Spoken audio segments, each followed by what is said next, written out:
সকালবেলায় গ্লাসের পানি নেওয়ার সময় হাত থেকে পড়ে গ্লাসটা ভেঙে যায়। তখন আকাশের মা এসে ওকে থাপ্পড় দেয়। থাপ্পড় খেয়ে আকাশ ওর মুখটা ধরে রাখে 2 হাত দিয়ে। মা বলল, নাবারের বাচ্চা, গ্লাস যে ভাঙলি এটার টাকা কে দিবে? আকাশ বলল, আমি কেন টাকা দিব? বাবা তো টাকা দেয়ই সংসারে, তাহলে আমি এতটুকু বয়সে কেন টাকা দিব সংসারে? আমার তো এখন পড়াশোনা করার সময়, সামান্য গ্লাসের জন্য তুমি আমাকে মারলে? মা বলল, শুধু তো মেরেছি, আর একটা কথা বললে তোকে আর যে কি করব তা তুই নিজেও বুঝতে পারবি না। আকাশ তখন আর কোনো কথা বলেনি। কোনোভাবে পানি খেয়ে আকাশের রুমে চলে যায়। দুপুরের দিকে আকাশ বলল, মা আমার খাবার কোথায়?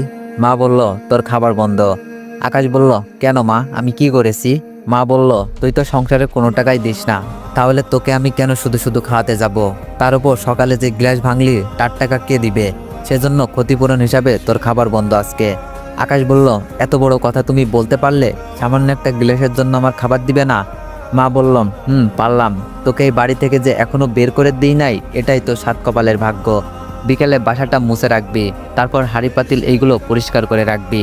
কথাগুলো আকাশের বাবা আড়াল থেকে শুনতেছে। উনি সামনে আসতেই আকাশের মা ধমক দিয়ে বলল, তুমি এতক্ষণ কোথায় ছিলে? বাবা বলল, আরে আমি তো বাজার থেকে এসেছি। মা বলল, তুমি তোমার ছেলেকে বলে দাও এই বাড়িতে ওর জন্য কোনো খাবার রান্না হবে না। বাবা বলল, কিন্তু কেন? আমাদের তো তেমন কোনো অভাব হয় না যে ওকে না খেয়ে দিন কাটাতে হবে। মা বলল, বাহ, বাবা ছেলের মুখে দেখি কথা ফুটেছে।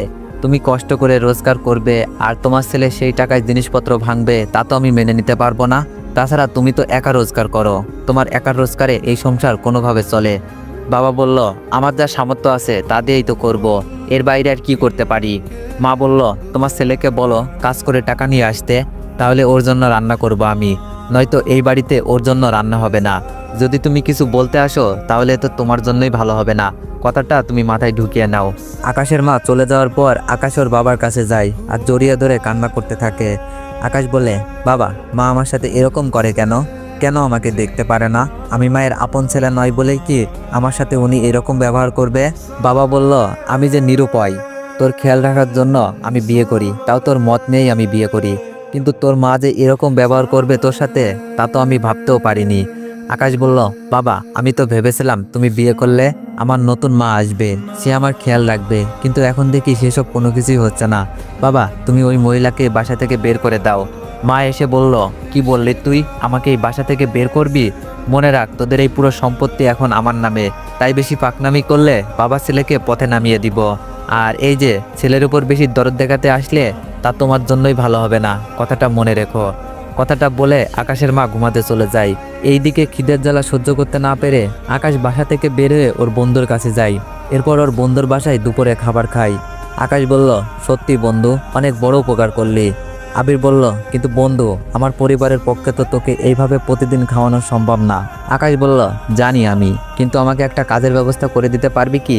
আবির বলল, তা অবশ্য দেওয়া যায়, কাল কলেজে যাওয়ার পথে দেখি একটা ব্যবস্থা করে দিব। আকাশ বলল, কলেজে যাওয়ার পর আবার কি ব্যবস্থা করবি তুই? আবির বলল, আরে তুই প্রাইভেট পড়ানো শুরু কর, এতে করে মাসে মোটামুটি 5 থেকে 6 হাজার টাকা তো হবেই। তাছাড়া তুই যে মেধাবী, এতে তোর জন্য টিউশনি করাটা খুব সহজই হবে, এতে করে ওই টাকা দিয়ে তোর কেটে যাবে খুব ভালোভাবে। আকাশ বলল, ঠিক আছে বন্ধু, আমি তাহলে এখন আসি। আবির বলল, কোথাও যেতে হবে না, রাতে একসাথে খেয়ে তারপর না হয় বাসায় যেতে পারবি। এখন তুই আমার সাথে মাঠে চল, ওইখানে আজকে ক্রিকেট খেলি, তারপর সন্ধে হলে আমার সাথে বাসায় আসবি, দুইজন মিলে পড়াশোনা শেষ করে তারপর না হয় তুই চলে যেতে পারবি। আকাশ বলল, ঠিক আছে। এবার দুইজনে আসে খেলার মাঠে। প্রথম অবস্থায় আকাশ ব্যাটিং পায়নি, মানে ওকে কেউ ইচ্ছে করেই নামায় না। পরে আবির বলাতে 6 নম্বরে নামায় ওকে। আকাশ তো নেমেই 4 আর ছক্কা মেরে পুরো খেলা মাতিয়ে রাখে। এতে তো ওরা অনেক বেশি অবাক হয়ে যায়। কিন্তু ওই মাঠের পাশেই একটা বাড়ি ছিল, ওই বাড়িতে বল একবার গেলে আর সে বল ফিরে আসে না। আর যতজন বলের জন্য গিয়েছে সবাইকে কোনো না কোনোভাবে অপমান করে বের করে দেওয়া হয়েছে। এইদিকে 6 মারার চক্করে বল গিয়ে ওই বাসার ভিতরে ঢোকে, এতে সবাই তো আরও বেশি ভয় পায়। আবির বলল, এটা তুই কি করলি? আকাশ বলল, কই কি করলাম, 6ই তো মারলাম, এতে এরকম বলার কি আছে? আবির বলল, আরে এবার বলটা নিয়ে আয় তুই। আকাশ বলল, আমাকে কি যেতে হবে? আবির বলল, যদি বল না আনতে পারিস তাহলে তোকে বলের পুরো টাকা জরিমানা দিতে হবে। আকাশ বলল, বলের দাম কত রে? আবির বলল, এই তো 150 টাকা। আকাশ বলল, আমি এতগুলো টাকা কি করে দিব বল? আবির বলল, উপস, তুই আগে গিয়ে বলটা তো নিয়ে আয়। আকাশ বলল, যাচ্ছি। ওদের কথা মতো দেয়াল টপকে বাড়ির ভিতরে যায়। বাড়ির ভিতরটা ফুল গাছ দিয়ে সাজানো। বাড়ির বাগানটা দেখতে অনেক সুন্দর, কেননা বিভিন্ন রকম ফুল গাছ দিয়ে ভরপুর ছিল, সেজন্য এরকম সুন্দর দেখাচ্ছে। কিন্তু বাগান তেমন একটা বড় ছিল না, তাই বল খোঁজার চেষ্টা করে যাচ্ছে কিন্তু পাচ্ছে না। তখন খেয়াল করে ওখানে একটা মেয়ে ফুল গাছে পানি দিচ্ছিল, তাই মেয়েটার কাছে যায়। আকাশ বলল, এক্সকিউজ মি। ইরা বলল, আমাকে বলছেন? কথাটা বলতে বলতে ইরা পিছন ফিরে তাকায়। পিছন ফিরে তাকাতেই ইরা তো অবাক হয়, সাথে আকাশও, কেননা ইরা দেখতে এতটা সুন্দর দেখাচ্ছিল যা বলার বাইরে। এইদিকে ইরাও আকাশের দিকে তাকিয়ে আছে, কেননা আকাশও কিন্তু দেখতে একদম খারাপ না, যথেষ্ট স্মার্ট আর সুন্দরও। দুইজন দুইজনের দিকে তাকিয়ে আছে। দুইজনের ঘোর কেটে আকাশ বলল, এই যে শুনছেন? ইরা বলল, শুনতেছি, কি বলার জন্য এসেছেন? আকাশ বলল, আমি আপনাকে। ইরা উৎফুল্ল হয়ে বলল, আমাকে কি? আকাশ বলল, আমি আপনার কাছে বলের কথা জিজ্ঞেস করতে এসেছি। ইরা অবাক হয়ে বলল, বলের কথা? কিসের বল শুনি? আকাশ বলল, আরে আমরা ক্রিকেট খেলতে এসেছি, আমি 6 মারাতে বল এই বাসায় এসে ঢুকে পড়ে, তাই বলটা নিতে এসেছি।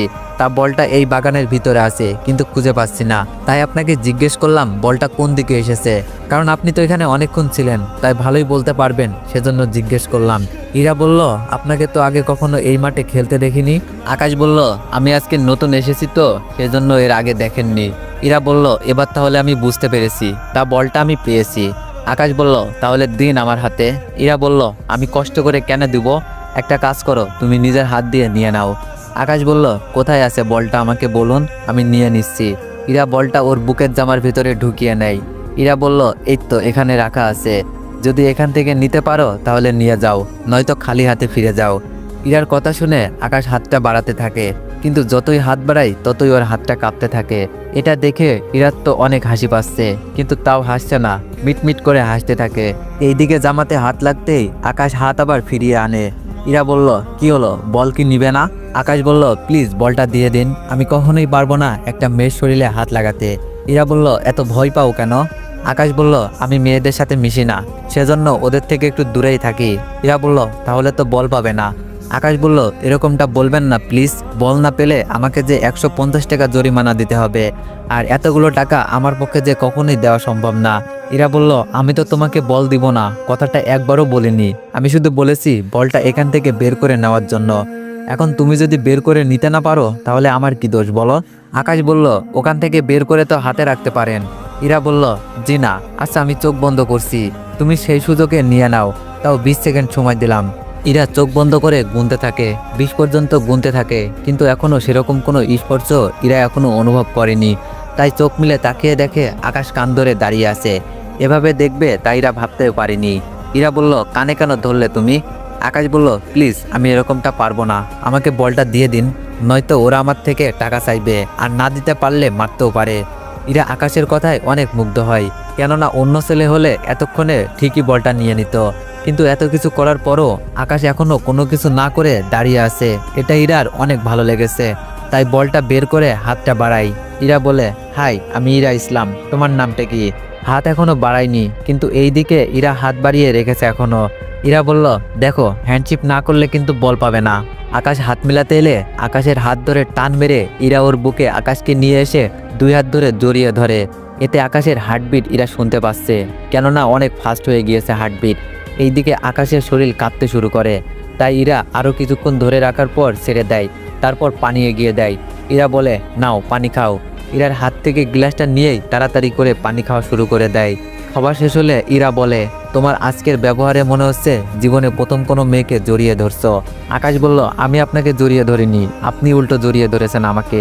ইরা বলল, আমি ধরা তুমি ধরা একই তো হলো। আকাশ অবাক হয়ে বলল, কি করে এক হলো? ইরা বলল, আমি যখন জড়িয়ে ধরেছিলাম তখন তো দুইজনের শরীর এক ছিল, তাই না? তাহলে যেই জড়িয়ে ধরে না কেন সব তো একই হলো। আকাশ বলল, কথাটা তো ঠিক, কিন্তু এখন আমার কি হবে? ইরা বলল, কি হবে মানে? যা হওয়ার তো সব আমারই হয়েছে। আকাশ বলল, কি? ইরা বলল, কিছু না, একটা কথা বলতে গেলাম। আকাশ বলল, এত কথা বলার পরও কি কথা থেকে গেল এখনো? আচ্ছা কি কথা? ইরা বলল, তুমি কিন্তু প্রতিদিন খেলতে আসবে এই মাঠে। আকাশ বলল, কেন? ইরা বলল, যা বলছি তাই করবে, এখন যাও, নয়তো ওরা চিন্তা করবে। বল নিয়ে চলে আসতে ওরা সবাই একটু বেশি অবাক হয়, কেননা যে আজ পর্যন্ত বল আনার জন্য এসেছে, এক হয় মার খেয়ে এসেছে, আর বল তো কেউ আনতেই পারিনি। কিন্তু আকাশ বল আর সুস্থভাবে আসতে ওরা সবাই অবাক হয়, তাই ওরা প্রশ্ন করা শুরু করে। আবির বলল, আকাশ তুই ঠিক আছিস তো? তোকে কেউ কিছু বলেনি তো? আকাশ বলল, আমাকে আবার কে কি বলবে? আবির বলল, আচ্ছা তুই বল নেওয়ার সময় কেউ কেউ বাগানে ছিল না? আকাশ বলল, ছিল তো। একটা ছেলে বলল, তাহলে তুমি বলটা আনলে কি করে? বাগানে কেউ থাকলে তো তোমার বাগানে যাওয়া মাত্রই হামলা শুরু হয়ে যেত, কিন্তু তুমি তো দেখি খুব ভালোভাবে এসেছো, তা তোমাকে কিছু করেনি তো? আকাশ এখন ওদের কথা শুনে বুঝতে পেরেছে। আকাশ ভাবছে তার মানে ওরা আগে থেকেই জানতো ওই বাসাতে ঢুকলে কোনো না কোনো বিপদ হতো, তবুও শালারা আমাকে কিছু বলেনি।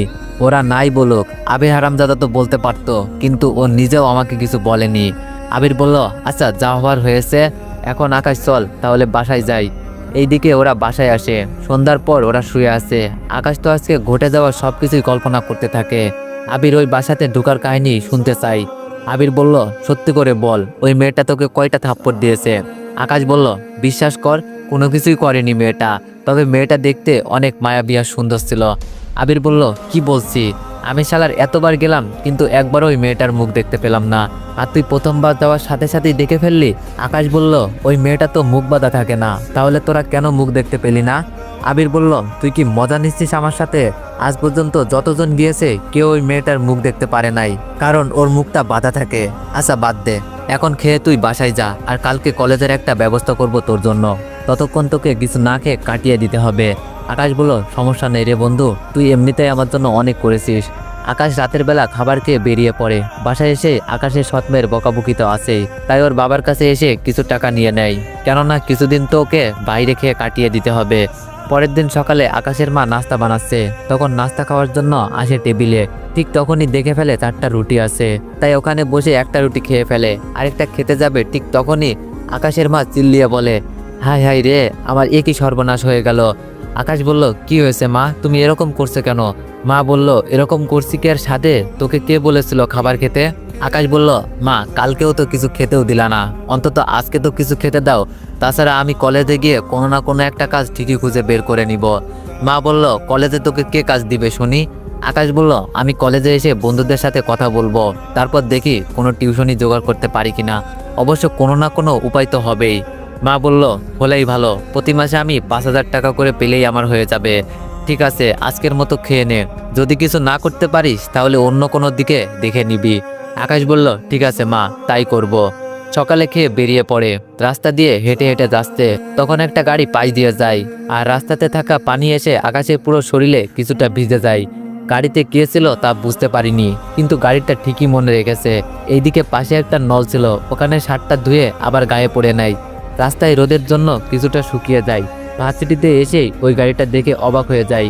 গাড়িটার কাছে যায়, ঠিক তখনই রোজা বলল, এই তোর সাহস তো কম না, তুই আমার গাড়িতে টাচ করেছিস। আকাশ বলল, গাড়িটা তাহলে আপনি চালিয়ে এসেছেন তাই তো? রোজা বলল, আমি কি তোদের মতো ভিখারি নাকি যে হেঁটে হেঁটে আসবো? আকাশ বলল, ভিখারি বলে সবাইকে সম্বোধনা করা আপনাদের মতো বড়লোক অহংকারী মেয়েদের নিত্যদিনের কাজ। রোজা বলল, যত বড় মুখ নয় তত বড় কথা বললি তুই। আকাশ কথা শুনে একটা থাপ্পড় দেয় মেয়েটাকে, এতে কিছু ছেলে আসে ওর কাছে। তাছাড়া আপনারা তো জানেনই, আজকাল মেয়েদের কথা সবাই বিশ্বাস করে, সামান্য কিছু হলেই মেয়েদের ডেকে সাড়া দিয়ে নিরপরাধ মানুষদের তো মারতে ওরা ভাবে না, কারণ মেয়েদেরকে ইমপ্রেস করে অন্যকে মারার মধ্যে ওরা যেন আনন্দ খুঁজে পায়। এখানেও ঠিক তেমনই হলো, কিছু ছেলে আসে আকাশের মারার জন্য, কারণ রোজা ওদেরকে উল্টোপাল্টা বুঝিয়েছে। এইদিকে আকাশকে যারা মারতে এসেছে ওরা বেশিরভাগই প্রথম বর্ষের ছাত্র, তা ওরা আকাশের থেকে অনেক জুনিয়র, কিন্তু ওরা জুনিয়র হয়ে একজন সিনিয়রের গায়ে হাত দেওয়ার কথা ভাবে কি করে তাই ভাবছে। এইদিকে ওরা সামনে গেলে একটা মেয়ে আকাশের সামনে এসে দাঁড়ায় আর ওদের বাধা দেয়। ইরা বলল, থামো, তোমরা কি করেছে ও যে ওকে মারার জন্য তোমরা এগিয়ে এলে? ছেলেটা বলল, এই ছেলেটা বিনা কারণে এই মেয়েটিকে মেরেছে, তাই আমরা এসেছি এই ছেলেটাকে এর উচিত শিক্ষা দিতে। ইরা বলল, তোমরা ছেলেরা এমন কেন? ছেলেটি বলল, মানে? ইরা বলল, একটা মেয়ে বলেছে বলে ওনাকে মারার জন্য চলে এলে? এরকমও তো হতে পারে মেয়েটা মিথ্যে বলতেছে এই ছেলেটাকে মার খাওয়ানোর জন্য। রোজা বলল, আশ্চর্য, আমি কেন ওকে শুধু শুধু মার খাওয়াতে যাব? ইরা বলল, কি হয়েছে আসলে তা বলুন তো আপনি সবাইকে। এরপর সবকিছু বলতে থাকে। সবটা শোনার পরে ছেলেগুলো শান্ত হয়ে যায়। এরা বলে, এবার তো দেখলেন দোষটা কাজ ছিল, আসলে আপনারা ছেলেরা ঠিকই এরকমই, মেয়ে দেখলেই হিরো সাজতে চলে আসেন আর শেষে ভিলেনে ফিরে যেতে হয়। ছেলেগুলো বলল, এতই যখন দরদ তখন তোর সাথে না হয় ভিলেনগিরি করে দেখাই। ইরা বলল, মানে? ছেলেগুলো বলল, ছেলেটাকে ছেড়ে এই মেয়েটাকে নিয়ে চল। কথাটা শুনে আকাশের তো অনেক রাগ হলো। এইদিকে ওরা 5 জন ছিল, তাই ইরা ভয় পেয়ে আকাশকে জড়িয়ে ধরে। ইরাকে বুক থেকে সরিয়ে আকাশ ওদেরকে এক এক করে সবাইকে মারতে থাকে। তা দেখে ইরা আরও বেশি অবাক হয়। সবাইকে মোটামুটি মারা হলে ওরা ওখান থেকে চলে যায়। ইরা বলে, ধন্যবাদ আপনাকে। আকাশ বলে, ধন্যবাদ তো আমি আপনাকে দেওয়ার কথা, আপনি না থাকলে ওরা তো আমাকে। ইরা বলল, ওদের যেভাবে মারলেন এতে করে তো আমি না আসলেও ওদেরকে এই অবস্থা করতে পারতেন। আকাশ বলল, মনে হয় না পারতাম, কারণ আমাকে রক্ষা করতে গিয়ে আপনি নিজেই বিপদে পড়তেন, তাই আপনাকে বাঁচানো আমি ঠিক মনে করি। তাও ধন্যবাদ এইভাবে পাশে এসে দাঁড়ানোর জন্য। কথাগুলো বলে আকাশ তো ঠিকই চলে যায়। এইদিকে আপনারা হয়তো ভাবতে পারেন এটা কি হলো, ওরা একজন আরেকজনকে দেখে চিনতে কেন পারছে না। আসলে ইরা আকাশকে চিনতে পেরেছে বলেই তো বাঁচাতে চলে এলো, কিন্তু আকাশ বেচারা ইরাকে দেখেও চিনতে পারিনি, কারণ ইরা বোরকা পরা ছিল, তাই চিনতে পারিনি। ইরা তো মিটমিট করে হাসতে হাসতে ওর ক্লাসে চলে যায়। ইরা তো ভাবতেও পারিনি আকাশকে এইভাবে কলেজে দেখতে পারবে। এইদিকে ক্লাস শেষ করে আকাশ ওর বন্ধুদের সাথে আড্ডা দিচ্ছে, সাথে ওর কিছু কাজ নিয়ে কথা বলতেছে। কিন্তু আকাশের পড়াশোনা ভালো, এখনো অনার্স পাশের কোনো কিছুই নেই বলে কেউ সাহায্য করতে পারছে না।